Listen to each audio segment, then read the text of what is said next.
Hello everyone, triple a bright academy के YouTube channel पर आप सभी का स्वागत है।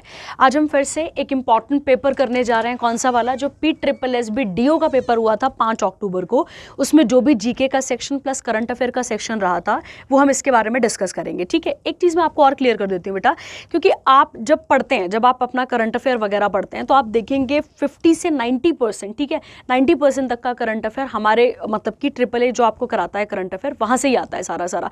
तो आप करेंगे अगर करंट अफेयर तो आप कोई भी क्वेश्चन वहाँ पे गड़बड़ नहीं करेंगे। ठीक है, तो चलिए स्टार्ट करते हैं। आपके पास कौन सा वाला यहाँ पे सेक्शन, तो ये 2 पार्ट्स में हम करेंगे क्योंकि डिटेल में क्वेश्चन बहुत सारे थे। तो हम पहले कौन सा पार्ट करेंगे यहाँ पे, पार्ट नंबर 1, और फिर हम सेकंड करेंगे जिसका नाम क्या होगा, पार्ट नंबर 2। ठीक है, जो रिमेनिंग क्वेश्चन रह जाएंगे वो पार्ट नंबर 2 में किया जाएगा। ठीक है, तो ध्यान देते हैं और ध्यान से एक चीज़ को समझते हैं ताकि हम कोई भी क्वेश्चन की गड़बड़ ना करें। ठीक है, और हमारा एक फॉर्मूला तो है ही है कि जब भी हम कोई क्वेश्चन करते हैं उसके साथ हम एक्स्ट्रा क्वेश्चन जरूर सीखते हैं। ठीक है, तो वो हम साथ में सीखेंगे ताकि हमें पता चले कि क्या क्या चीज़ें इसके साथ ऐड हो सकती हैं। ठीक है, चलिए स्टार्ट करते हैं। आपके पास पहला इंपॉर्टेंट क्वेश्चन, अब पहला क्वेश्चन जो आपके पास यहाँ पर आया हुआ था बच्चे, वो किसके साथ एसोसिएटेड था?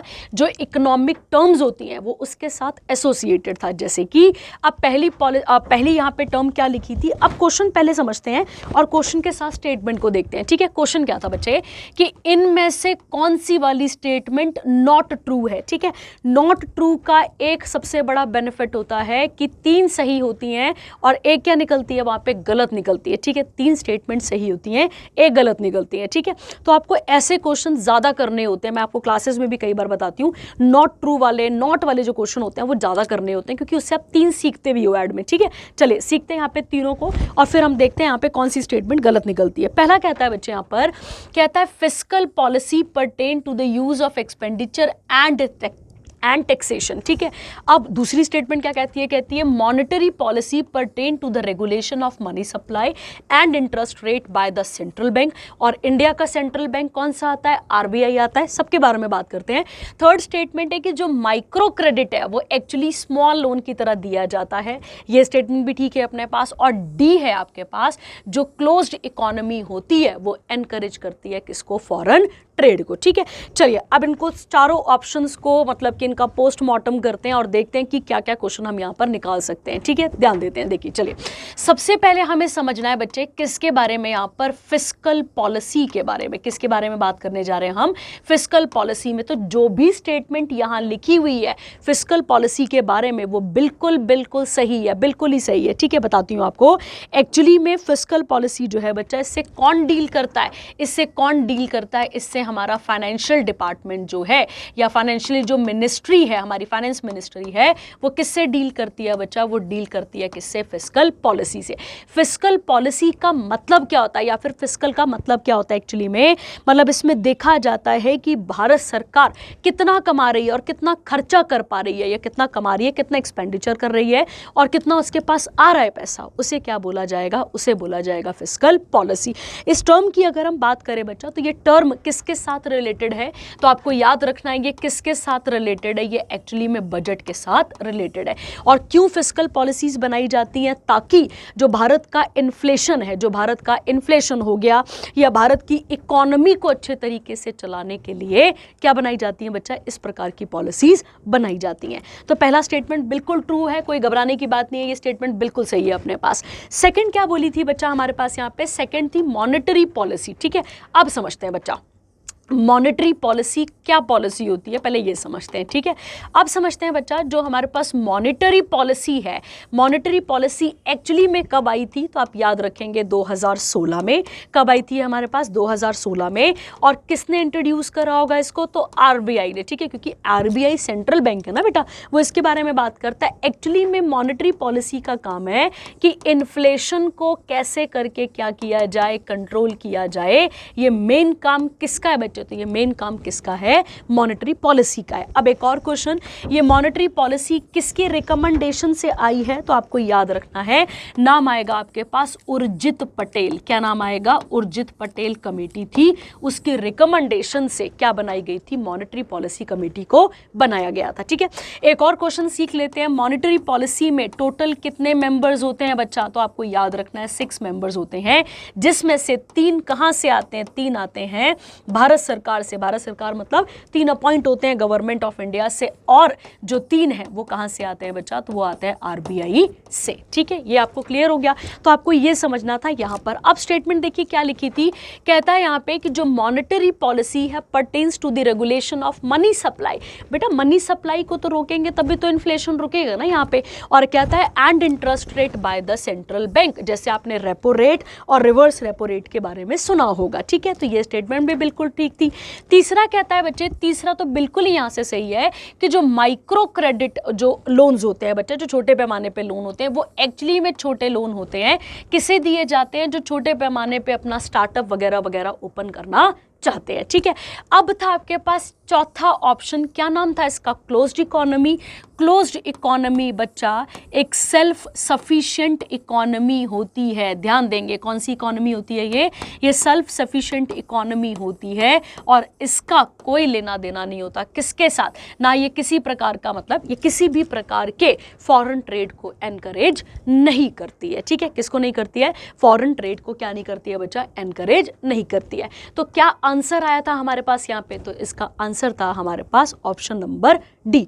आई थिंक आपको क्लियर हो गया पहला क्वेश्चन। ठीक है, चलिए सेकंड क्वेश्चन पे चलते हैं। सेकंड क्या कहता है इसके बारे में बात करते हैं। कहता है विच one of the following is not true. ठीक है, अब नॉट ट्रू के लिए फिर मैंने क्या कहा आपको कि 3 आप सीखेंगे, कोई एक गलत है आपके पास। ठीक है, बात करते हैं इसके बारे में भी ताकि हम इसको समझ पाए। ठीक है, देखिए क्या कहता है, कहता है न्यूटन जो है is the unit of force. बिल्कुल सही स्टेटमेंट है, कोई घबराने की बात नहीं है। कहता है जूल जो है वो किसके साथ एसोसिएटेड है, कि भाई वर्क डन कैसा है, मतलब वर्क डन की एक यूनिट आ गई आपके पास। ओहम क्या है बच्चा, तो ओहम एक्चुअली में इलेक्ट्रिकल रेजिस्टेंस है।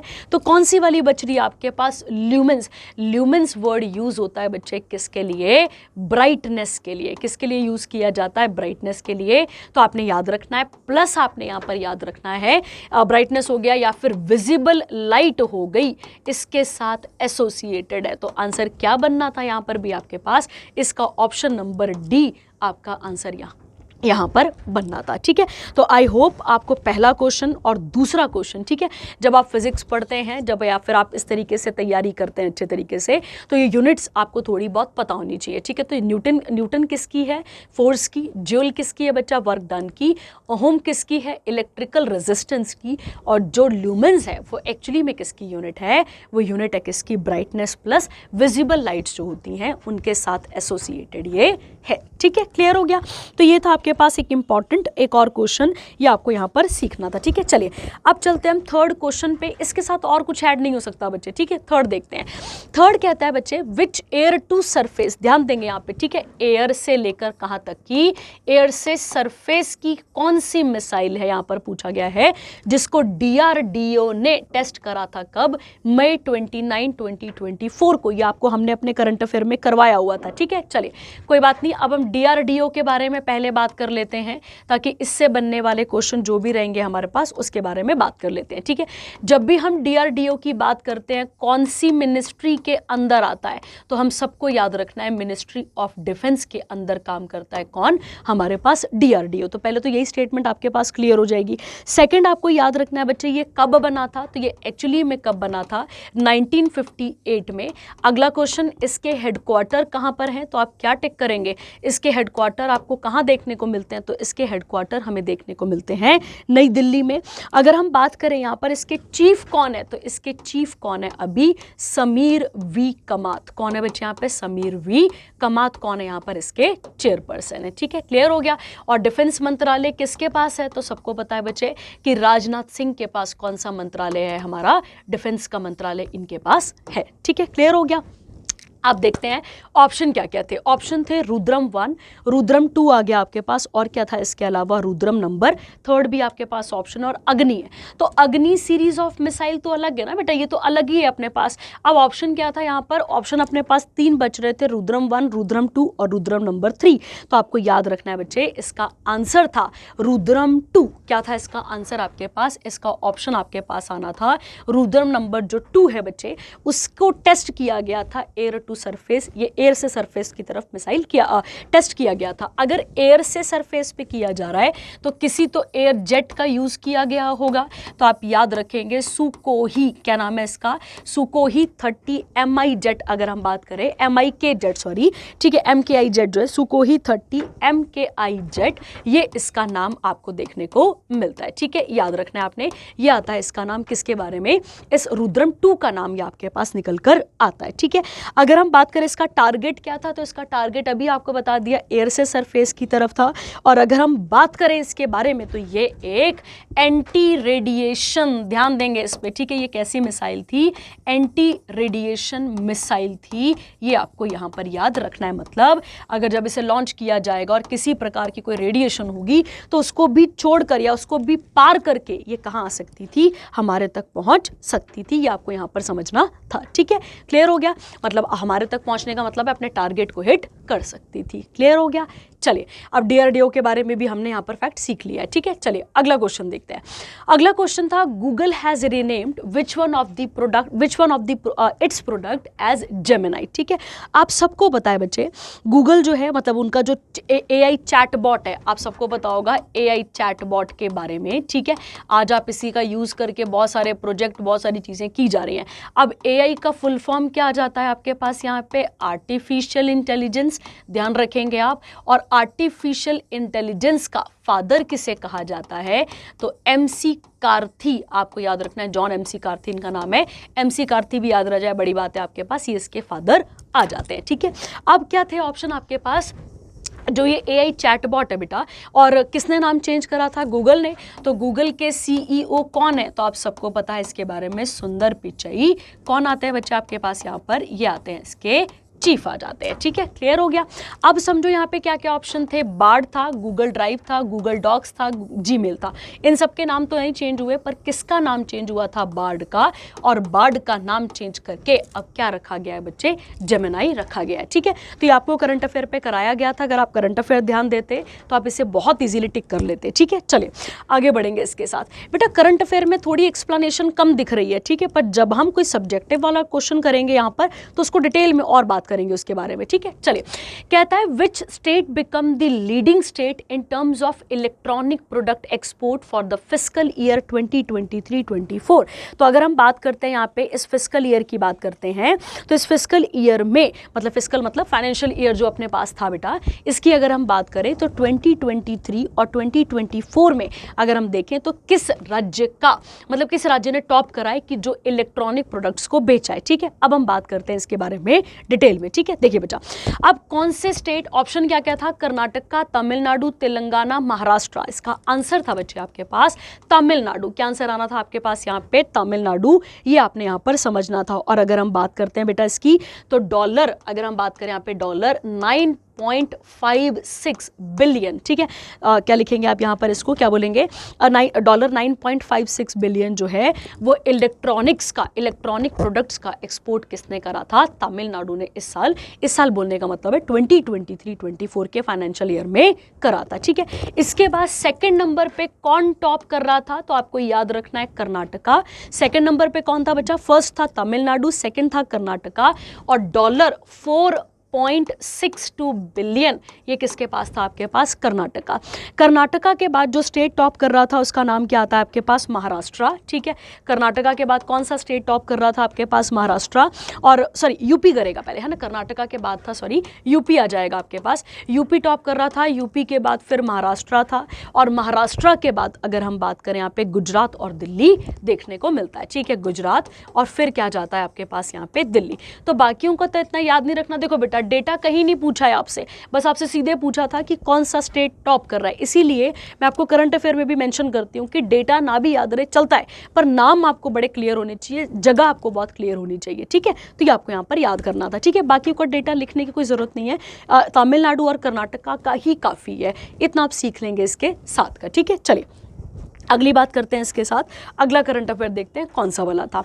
अगला क्वेश्चन था आपके पास यहाँ पे, who is the winner of IIFA award for the lyrics for the year 2023।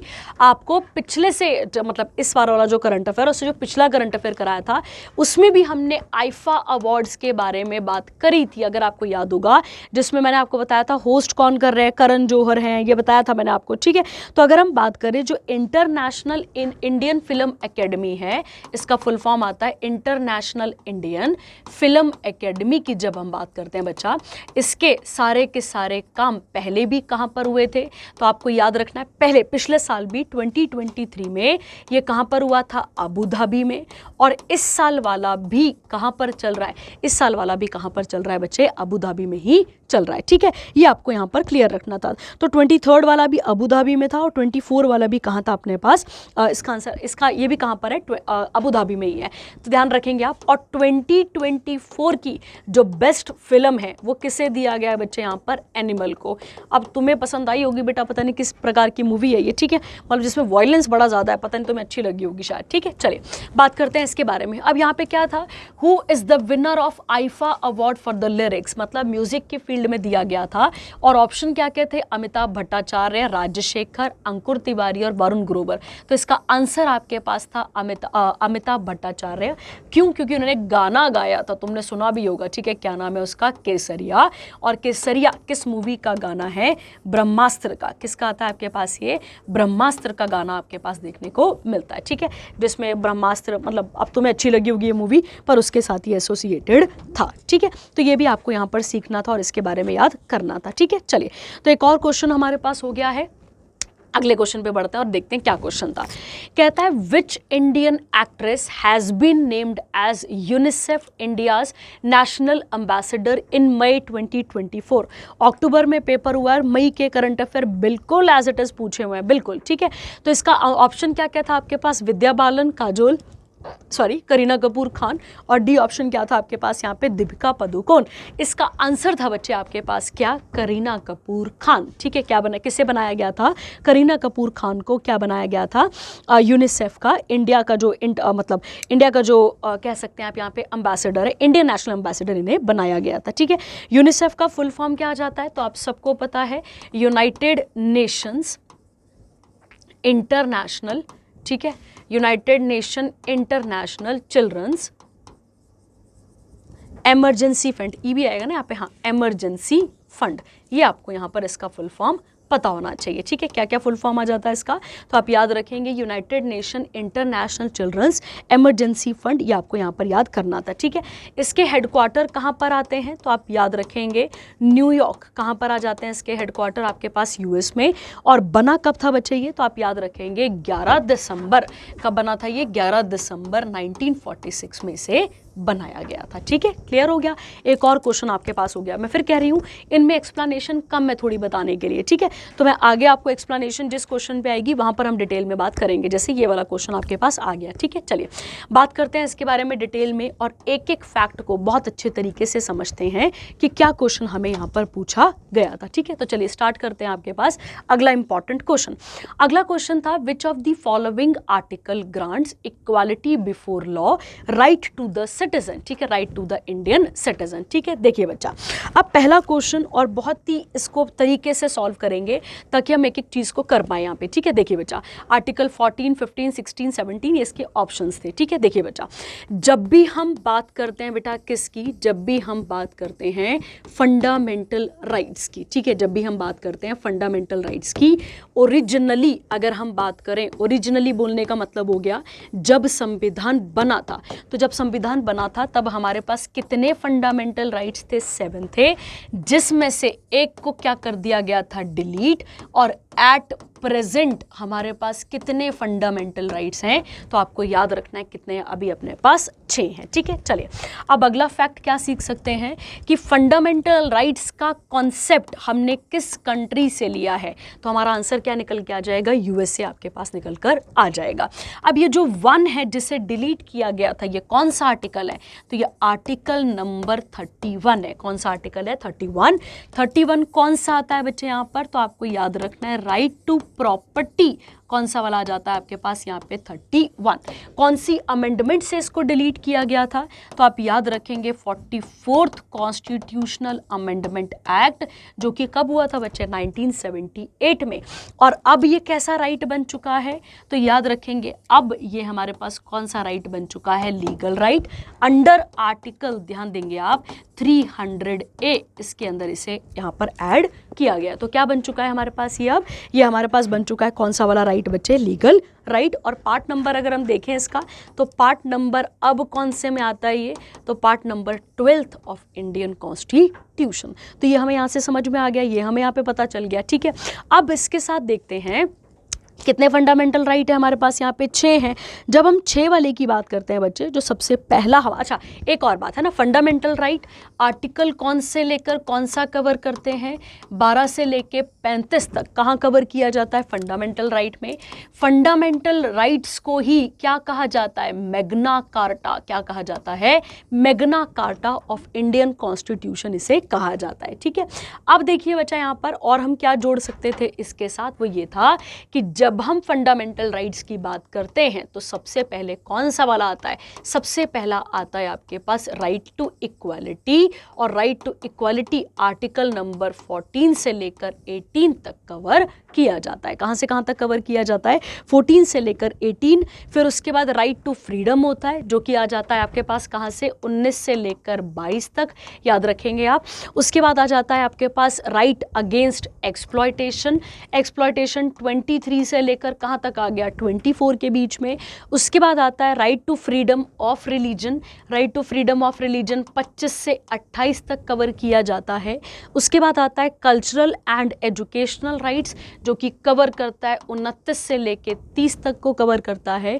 और उसके बाद आता है right to constitutional remedies article number 32, क्योंकि 31 क्या हो चुका है बच्चे, यहाँ से डिलीट हो चुका है, ठीक है। क्लियर हो गया आपके पास, यहाँ तक आपको बात समझ में आ गई होगी शायद आपके पास, ये आप साथ साथ में ऐड कर लेंगे, ठीक है। चलिए अब बात करते हैं किसके बारे में, अपने क्वेश्चन के बारे में, और क्वेश्चन को अच्छे तरीके से यहाँ पर समझते हैं, ठीक है। देखिए क्या लिखा हुआ है, कहता है आर्टिकल नंबर 14 की, अच्छा सॉरी क्वेश्चन क्या था यहाँ पे, क्वेश्चन था हमारे पास राइट टू इक्वालिटी कौन सा आर्टिकल, या इक्वालिटी बिफोर लॉ कौन सा आर्टिकल हमें देखने को मिलता है, ठीक है। तो आपको याद रखना था आर्टिकल नंबर 14, कौन सा वाला आता है यहाँ पे, आर्टिकल नंबर 14। आर्टिकल नंबर 14 दो चीज़ों की बात करता है, एक किसके बारे में बात करता है यहाँ पे, एक वो बात करता है इक्वालिटी बिफोर लॉ की बात करता है, ध्यान रखना है। और दूसरा वो बात करता है किसके बारे में, इक्वल प्रोटेक्शन ऑफ लॉज, ये आपको यहाँ पर याद रखना है, ठीक है। इक्वल प्रोटेक्शन ऑफ लॉ, ये इसकी दो स्टेटमेंटें हमारे पास आती है आर्टिकल नंबर 14 के अंदर, ठीक है।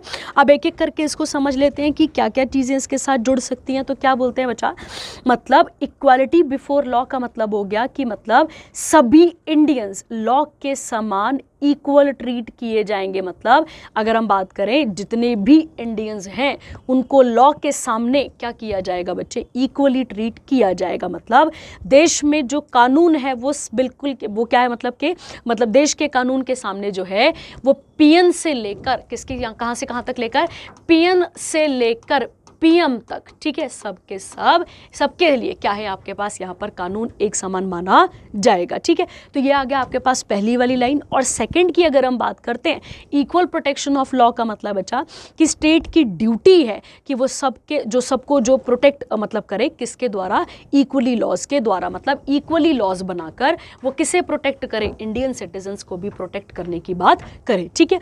अच्छा अब एक और चीज़, आर्टिकल 12 और आर्टिकल 13 थोड़े से अलग हैं।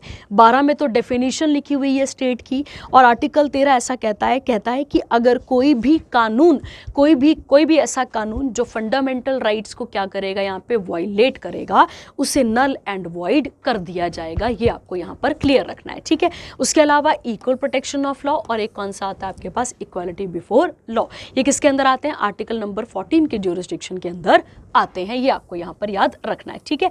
उसके बाद अगर हम बात करें यहाँ पर, उसके अलावा अगर हम बात करते हैं आर्टिकल नंबर 15, तो article number 15 prohibition of discrimination की बात करता है। किसके बारे में बात करता है? प्रोहिबिशन ऑफ डिस्क्रिमिनेशन के बारे में बात करता है। ठीक है, मतलब किसी भी प्रकार का भेदभाव नहीं किया जाएगा। अब वो नहीं किया जाएगा किन किन मैटर्स पे? Race, caste, sex, place of birth, इन सब पे किसी के साथ भी भेदभाव नहीं किया जाएगा। सेकंड कहता है बच्चे आपके पास आर्टिकल नंबर 16 की जब हम बात करते हैं, ये किसकी बात करता है? इक्वालिटी ऑफ अपॉर्चुनिटी की बात करता है। ठीक है, किसकी बात करता है बच्चे? इक्वालिटी ऑफ अपॉर्चुनिटी की बात करता है। कौन आपके पास? Article number 16। और 17 जो है, अगर हम बात करें 17 किसके बारे में बात करता है, तो आपको याद रखना है अनटचेबिलिटी के बारे में। ठीक है, अबॉलिशन ऑफ अनटचेबिलिटी, ये आपको यहाँ पर क्लियर रखना है।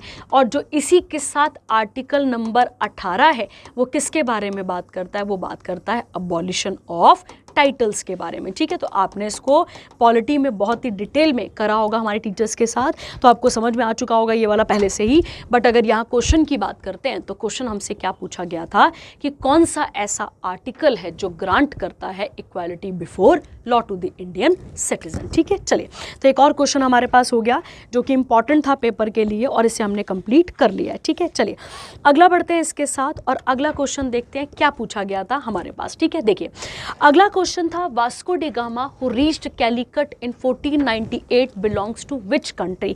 अब यहाँ पे ध्यान देते हैं और ध्यान से इस क्वेश्चन को समझते हैं। ठीक है, ध्यान देते हैं। देखिए, जब हम आपको मॉडर्न हिस्ट्री शुरू कराते हैं, हम एक चैप्टर आपको कराते हैं जिसका नाम आता है एडवेंट ऑफ यूरोपियंस। ठीक है, क्या नाम आता है बच्चे इस चैप्टर का? Advent of Europeans.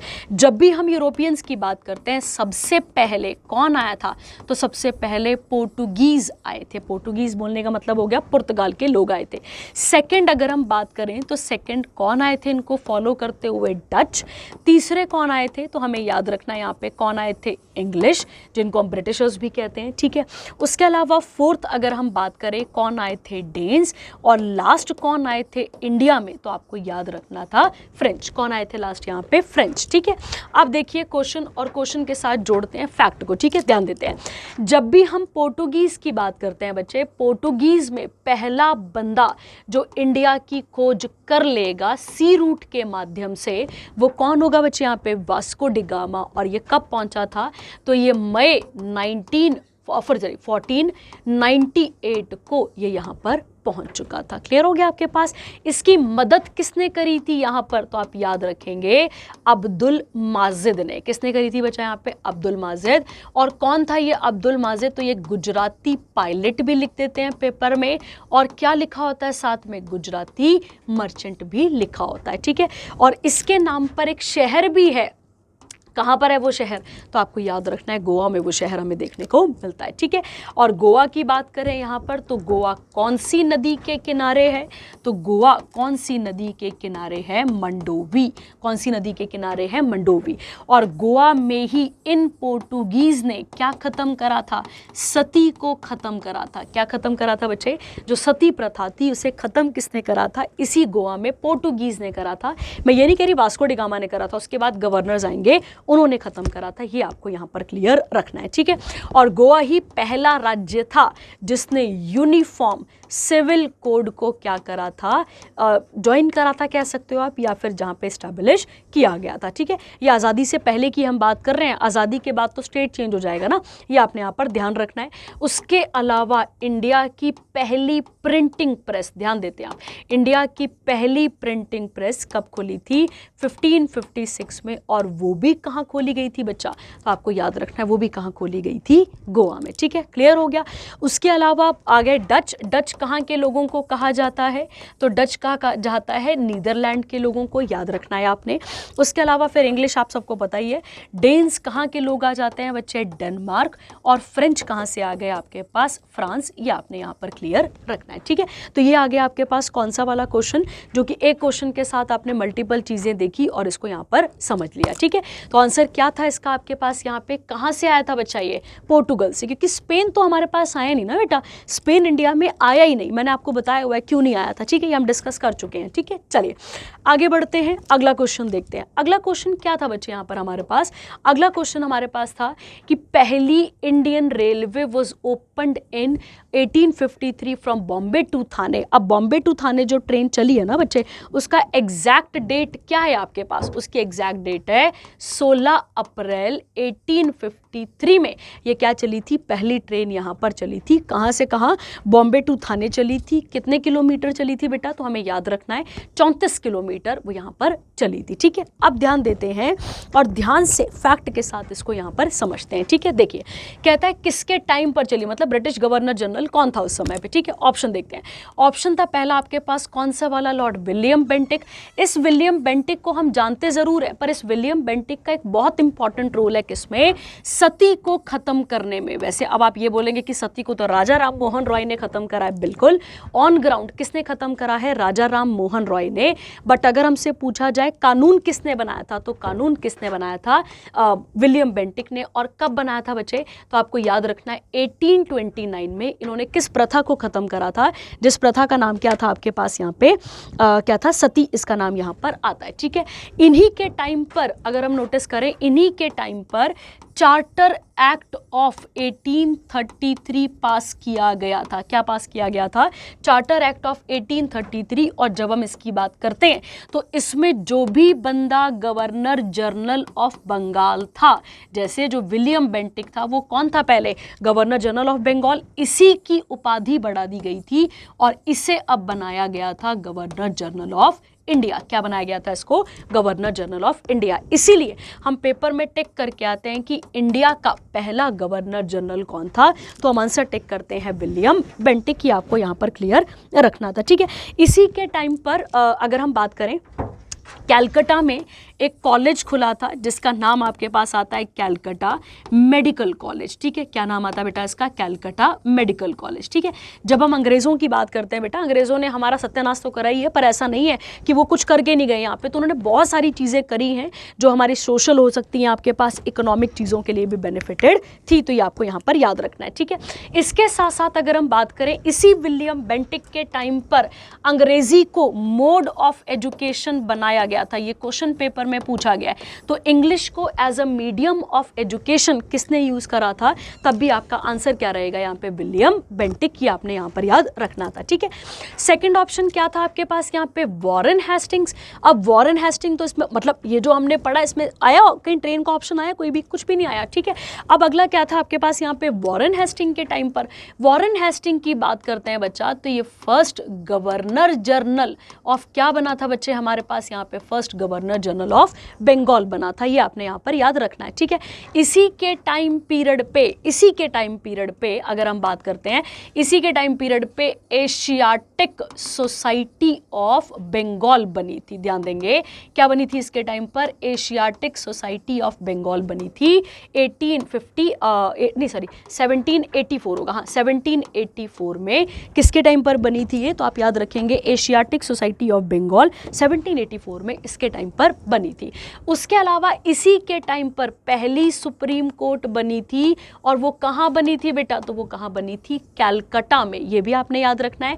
इसी के टाइम पर रेगुलेटिंग एक्ट पास हुआ था, और इसी रेगुलेटिंग एक्ट के अंदर क्या बना था, ये गवर्नर से गवर्नर जनरल ऑफ बंगाल बना था। तो रेगुलेटिंग एक्ट ऑफ 1773 इसके टाइम पर हुआ था।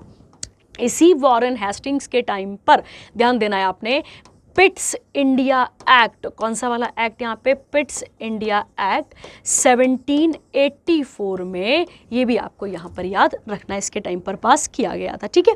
तो ये आपको याद रखना था किसके बारे में, यहाँ पर दो लीडर्स हो गए आपके पास, या दो ब्रिटिशर्स हो गए आपके पास। अब हम बात करते हैं किसके बारे में, अब हम बात करते हैं किसके बारे में, डलहौजी के बारे में, ठीक है। किसके बारे में बात करने जा रहे हैं, डलहौजी के बारे में। पहला और मोस्ट इंपॉर्टेंट फैक्ट बेटा, ठीक है, इसी को मेकर ऑफ मॉडर्न इंडिया कहा जाता है? अब आप कहेंगे ऐसे तो बहुत सारे लोगों को कहा जाता है, बिल्कुल कहा जाता है, पर उसमें से एक नाम आपको और याद रखना है। क्या नाम आता है उसका? लॉर्ड डलहौजी। ये व्यक्ति किसके लिए जाना जाता है? तो ये जाना जाता है एक पॉलिसी के लिए, जिस पॉलिसी का नाम क्या था? Doctrine of lapse. ये आपने यहाँ पर याद रखना है, ठीक है, जिसमें पिता का उत्तराधिकारी कौन सा बच्चा होगा, उसका लीगल बच्चा या अडॉप्टेड बच्चा, उसके साथ ये स्कीम इसकी एसोसिएटेड थी। तो आपने यहाँ पर क्लियर रखना था डॉक्ट्रिन ऑफ लैप्स किसकी आ जाती है? पॉलिसी। तो आप याद रखेंगे किसकी पॉलिसी है ये पॉलिसी है विलियम बेंटिक की, सॉरी डलहौजी की। उसके अलावा अगर हम बात करें, इसी के टाइम पर इंडियन पोस्टल सिस्टम, ध्यान देंगे, इंडियन पोस्टल सिस्टम ओपन किया गया था 10 अक्टूबर 1854 को, और अभी रिसेंटली हमने 10 अक्टूबर को क्या मनाया है? इंडियन पोस्टल डे भी बनाया है। ये आपने यहाँ पर याद रखना है, ठीक है। इसी के टाइम पर फर्स्ट ट्रेन चली थी, और वो कहाँ से कहाँ चली थी? बॉम्बे टू थाने। किसके टाइम पर चली थी बच्चा? तो आपको याद रखना है किसके टाइम पर चली है? लॉर्ड डलहौजी के टाइम पर। इसी के टाइम पर विडो रिमैरिज एक्ट आया था। कौन सा वाला एक्ट आया था बच्चे? विडो रिमैरिज एक्ट आया था। ये भी आपको यहाँ पर क्लियर रखना है 1856 में। तो ये हो गए आपके पास कौन से वाला? ये क्वेश्चन एक और आपके पास कंप्लीट हो गया, जिसका नाम क्या था? जिसमें आपको गवर्नर जनरल्स के बारे में पढ़ना था, ठीक है। अब एक छोटा सा रह गया लॉर्ड कैनिंग। कैनिंग की भी बात कर ही लेते हैं आप, ठीक है, और कैनिंग क्या था क्या नहीं था ये समझ लेते हैं, ठीक है। देखिए बच्चा, कैनिंग की जब भी हम बात करेंगे तो आपको पहले तो ये सीखना है, इसके टाइम पर एक बहुत बड़ा रिवोल्ट हुआ था जिसका नाम क्या आता है? Revolt of 1857। और अगर आप प्रीवियस वीडियोस देखते हैं या फॉलो करते हैं तो मैंने वहाँ पे भी ये क्वेश्चन आपको ऐड करके बताया हुआ है, ठीक है। ये क्वेश्चन मैंने उसके साथ भी आपके लिए जोड़ा हुआ है। तो रिवोल्ट ऑफ 1857 इसके टाइम पर हुआ था। इसी के टाइम पर 3 यूनिवर्सिटीज़ की एस्टैब्लिशमेंट हुई थी, जिसमें कैलकाटा, बॉम्बे और मद्रास आती हैं, ठीक है। इसी के टाइम पर कंपनी रूल खत्म, ध्यान देंगे, इसी के टाइम पीरियड पे कंपनी रूल फिनिश, और क्या स्टार्ट होएगा यहाँ पे? Crown rule. कौन सा रूल स्टार्ट हो जाएगा? Crown rule.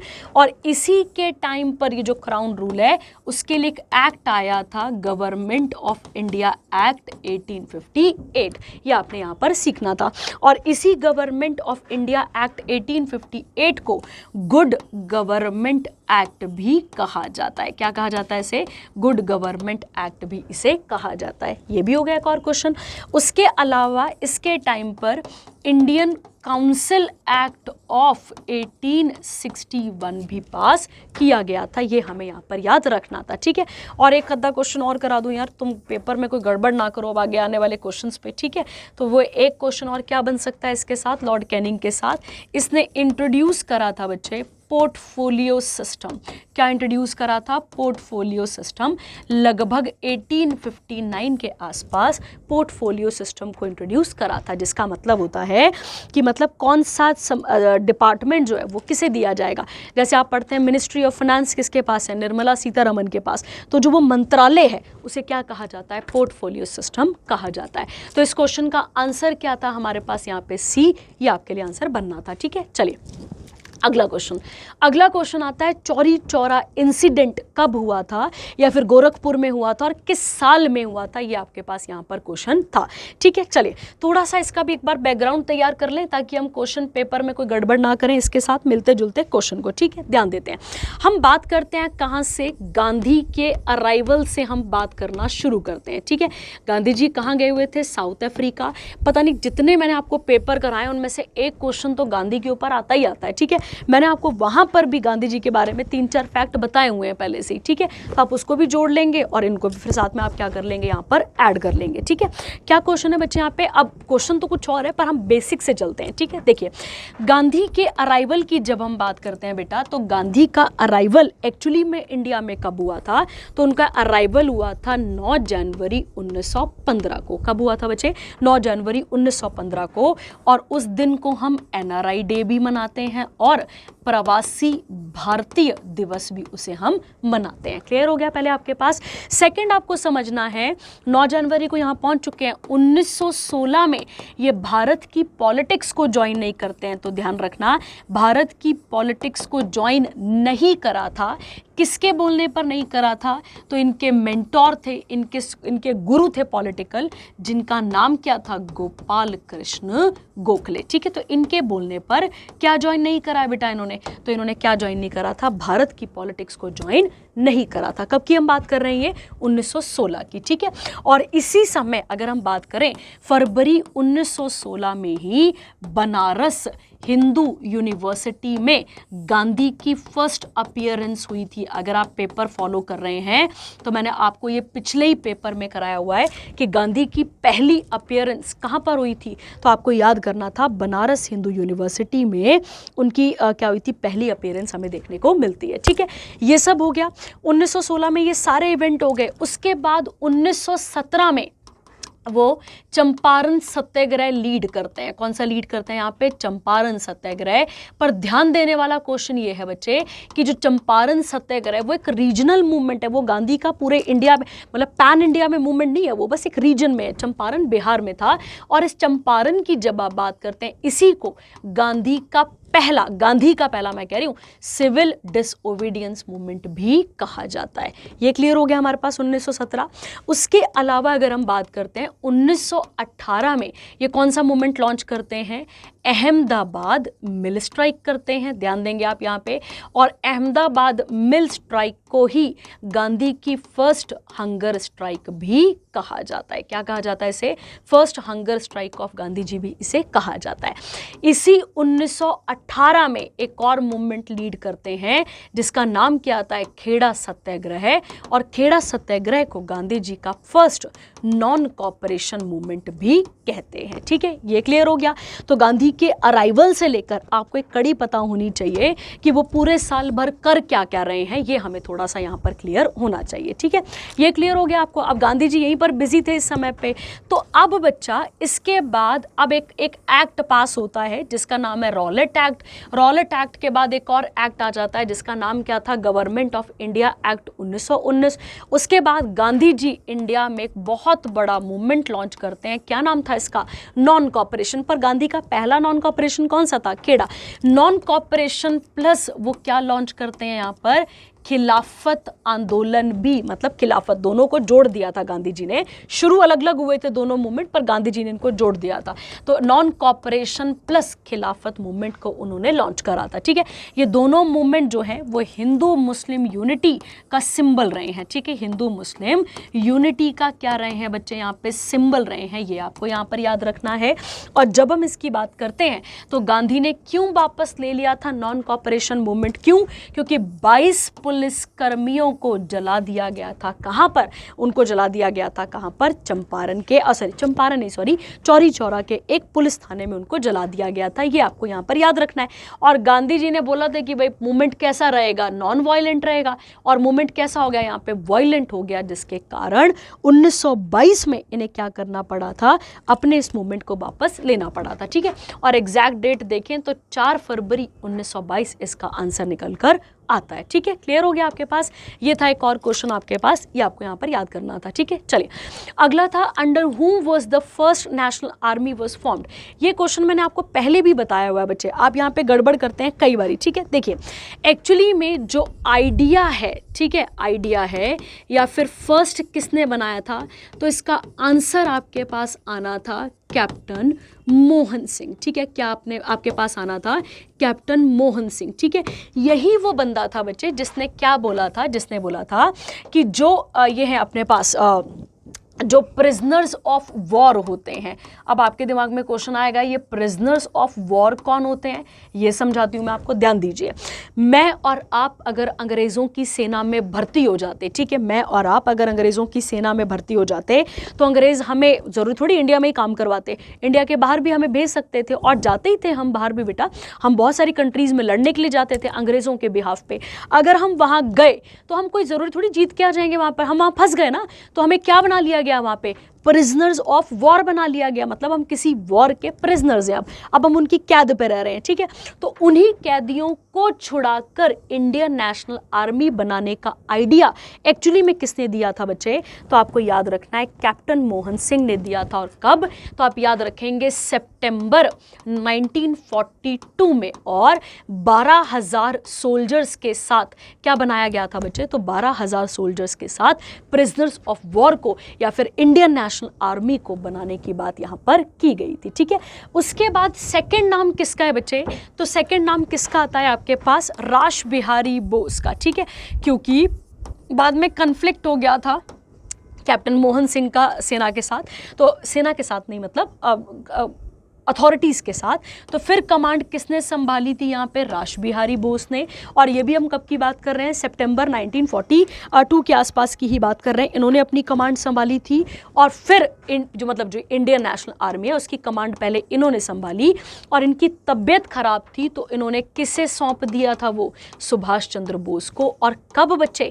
तो सितंबर 1943 में किसे सौंपा गया था? सुभाष चंद्र बोस को, ठीक है। तो ये आपको यहाँ पर याद रखना था। और जब भी हम सुभाष चंद्र बोस की बात करते हैं, सॉरी सितंबर नहीं होगा, 1943 में उनको सौंप दिया गया था, ठीक है। और जब भी हम सुभाष चंद्र बोस की बात करते हैं, मैंने आज आपको क्लास में भी ये क्वेश्चन बताया था कि उनकी बर्थ एनिवर्सरी कब आती है? 23 जनवरी को। और 23 जनवरी इज सेलिब्रेटेड एज पराक्रम दिवस। क्या मनाया जाता है इस दिन? पराक्रम दिवस यहाँ पर मनाया जाता है। ये आपने यहाँ पर याद रखना है, ठीक है। फिर यही है वो जो आर्मी को स्लोगन देंगे, तुम मुझे खून दो मैं तुम्हें आज़ादी दूंगा, दिल्ली चलो, ठीक है। ऐसे नारे कौन प्रोवाइड करते हैं? फिर हमें सुभाष चंद्र बोस, ठीक है। क्लियर हो गया आपके पास? अब उसके अलावा एक ऑप्शन और था आपके पास यहाँ पे, अगर आपने गौर किया होगा तो वो ऑप्शन क्या था बच्चे? यहाँ पे CR दास, ठीक है।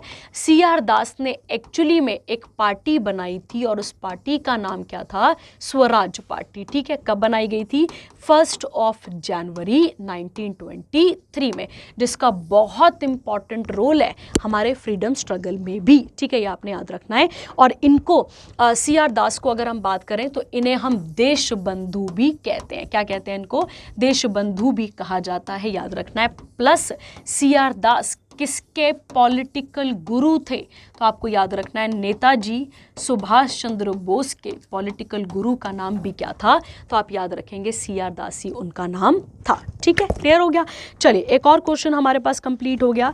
अब हम आगे बढ़ते हैं और अगला देखते हैं इसके साथ क्या क्वेश्चन बनता है, ठीक है। अगला क्वेश्चन था, when was India's independence act was passed by the British government, ठीक है। अब ऑप्शन क्या थे? जनवरी 1946, जुलाई 1946, जनवरी 1947 और जुलाई 1947, ठीक है। ध्यान दो, 45 में तो वो वर्ल्ड वॉर सेकंड जीत कर आए हैं ना, उसके बाद खुश भी थे पगले, ठीक है। तो उसके बाद कहीं ना कहीं तैयारी चल रही थी कि भारत को अब आज़ादी दे दी जाएगी। तो ध्यान देते हैं आप, ठीक है। जब आप क्राउन रूल शुरू करते हैं, ध्यान देंगे, जब आप क्राउन रूल शुरू करते हैं जिसका टाइम पीरियड 1858 से लेकर कहाँ तक चलता है? 1947 तक। उस बीच में बहुत सारे एक्ट्स को पास किया जाता है। उसमें से एक एक्ट कौन सा आता है आपके पास? सबसे पहला, जिसका नाम आता है गवर्नमेंट ऑफ इंडिया एक्ट 1858, जिसका दूसरा नाम है गुड गवर्नमेंट एक्ट। क्या नाम है इसका? गुड गवर्नमेंट एक्ट भी इसका नाम आता है, ठीक है। सेकंड कौन सा था? तो आपको याद रखना है, इस 51 हो गया। उसके बाद था इंडियन काउंसिल एक्ट, और ये कब पास हुआ था? 1861 में, जिसमें अभी मैंने आपको लॉर्ड कैनिंग के बारे में बताया। थर्ड आपको याद करना है, इसके बाद आया था इंडियन काउंसिल एक्ट ऑफ 1892, ये भी आपको याद रखना है। चौथा आया था इंडियन काउंसिल एक्ट ऑफ 1909, जिसका दूसरा नाम था मॉर्ले मिंटो रिफॉर्म। क्या नाम था इसका? मॉर्ले मिंटो रिफॉर्म इसका नाम था। क्लियर है? और पांचवा आया था गवर्नमेंट ऑफ इंडिया एक्ट 1919, जिसका दूसरा नाम है आपके पास मॉन्टेग, ध्यान देंगे, मॉन्टेग चेम्सफोर्ड रिफॉर्म। क्या नाम था इसका? मॉन्टेग चेम्सफोर्ड रिफॉर्म इसका नाम था। क्लियर हो गया? उसके बाद 1919 हुआ, फिर आता है आपके पास गवर्नमेंट ऑफ इंडिया एक्ट 1935, और फिर लास्ट कौन सा था? तो लास्ट था इंडियाज इंडिपेंडेंस एक्ट, ठीक है, याद रखना है। और ये कब आया था बच्चे, तो आपको याद रखना था ये जुलाई 1947 में आया था, और एग्जैक्ट डेट देखें तो 5 जुलाई 1947 को ये हमारे पास आ चुका था। क्लियर हो गया आपके पास? तो 5 जुलाई 1947 को एक्ट को पास किया गया था, और 18 जुलाई 1947 को इसको राजा से क्या मिल चुकी थी, परमिशन, और फिर भारत की आज़ादी की गई थी। ठीक है, तो आपको सीरीज पता होनी चाहिए पूरी की पूरी, ताकि आप टिक कर पाएं। ठीक है, चलिए आगे बढ़ते हैं, अगला क्वेश्चन देखते हैं। अगला क्वेश्चन था which one of the following is related to maximizing fish revolution, या फिश प्रोडक्शन के साथ ये क्वेश्चन था। और इसके ऑप्शन क्या क्या थे आपके पास यहाँ पे, ग्रीन रेवोल्यूशन, येलो रेवोल्यूशन, उसके बाद क्या था आपके पास व्हाइट, और क्या था आपके पास यहाँ पे ब्लू रेवोल्यूशन। ठीक है, अब ब्लू है पानी, पानी तो याद रखेंगे पानी में ही फिश दिखती है बेटा, तो इसका आंसर तो सीधा सीधा बन गया हमारे पास। ठीक है, देखते हैं, चलिए जब भी हम ग्रीन रेवोल्यूशन की बात करते हैं, ठीक है, किसके साथ था ये, फूड ग्रेन्स के साथ था, और इसे लाने वाले कौन थे, तो हमें पता है MS स्वामीनाथन। ठीक है, इंडिया में लाने वाले कौन थे, MS स्वामीनाथन, याद रखना है आपने। और MS स्वामीनाथन को ही इस साल क्या दिया जा रहा है, भारत रत्न दिया जा रहा है, कब का, 2024 का। निकल गया है क्वेश्चन आपके पास। सेकंड अगर हम बात करें वर्ल्ड का फादर कौन है, तो आप याद रखेंगे नॉर्मन, और नॉर्मन बोरलॉग इनका नाम निकल कर आपके पास आता है। क्या नाम है इनका, नॉर्मन बोरलॉग, ये आपने यहाँ पर सीखना था। ठीक है, ये नाम आ गया। उसके अलावा व्हाइट रेवोल्यूशन को ही ऑपरेशन फ्लड कहा जाता है। क्या कहा जाता है, operation flood, and it is associated with, ठीक है, किसके साथ एसोसिएटेड था ये, मिल्क प्रोडक्शन के साथ, और इसका फादर किसे कहा जाता है बच्चे, तो इसका फादर कहा जाता है वर्गीस कुरियन को। किसे कहा जाता है, वर्गीस कुरियन को, ये आपने यहाँ पर सीखना था। ठीक है, किसे कहा जाता है, वर्गीस कुरियन को कहा जाता है। अब एक और क्या था आपके पास यहाँ पे, येलो रेवोल्यूशन की जब भी हम बात करते हैं, ये किसके साथ एसोसिएटेड है, ये है मस्टर्ड के साथ। ठीक है, तेल कह सकते हैं आप, मस्टर्ड के साथ यहाँ पर आपको देखने को मिलता है, और आप इसे ऑयल सीड्स भी यहाँ पर कह सकते हैं। और ब्लू वाला किसके साथ था बच्चे, तो ब्लू वाला एक्चुअली में किसके साथ था, फिश प्रोडक्शन के साथ हमें देखने को मिलता है। ठीक है, उसके अलावा अगर हम बात करें तो एक और आता है आपके पास ग्रे, और ग्रे किसके साथ है, तो आप याद रखेंगे फर्टिलाइजर्स। ठीक है, याद रखेंगे। उसके अलावा अगर हम देखें पिंक आता है आपके पास, पिंक की बात करें तो पिंक आ जाता है टोमेटो के साथ भी आ जाता है। ठीक है, और उसके अलावा ये मीट के साथ भी आता है। ठीक है, किसके साथ आता है, पिंक वाला टोमेटो, एज वेल एज आपको याद रखना है टोमेटो के साथ भी आ जाता है। ठीक है, और सॉरी पिंक नहीं होगा बच्चे, वो रेड होगा। ठीक है, रेड आता है किसके साथ, टोमेटो और मीट के साथ आ जाता है। जो पिंक वाला है बच्चे वो आता है किसके साथ, प्रॉन्स के साथ। ठीक है, प्रॉन्स और प्लस ऑनियन के साथ ये आपको देखने को मिलता है। ठीक है, ये आपको यहाँ पर याद रखने थे। ये आगे कुछ आपके पास इंपॉर्टेंट रेवोल्यूशन। उसके अलावा सिल्वर रेवोल्यूशन है जो कि किसके साथ है, सिल्वर जो है वो एग के साथ आता है। ठीक है, उसके अलावा गोल्डन रेवोल्यूशन है जो किसके साथ आता है, हनी के साथ आता है। ऐसी गोल्डन फाइबर है जो जूट के साथ आता है, और उसके अलावा सिल्वर फाइबर है जो किसके साथ आता है, कॉटन के साथ। ठीक है, तो चलिए ये हो गए आपके पास इंपॉर्टेंट क्वेश्चन। ये हमने पहला सेक्शन यहाँ पे कंप्लीट कर लिया है। आई होप आपको यहाँ तक चीज़ें समझ में आ गई होंगी। कोई भी डाउट रहेगा तो आप पूछ सकते हैं, कोई भी चीज़ रहेगी आप खुल के पूछ सकते हैं। Thank you, have a nice day.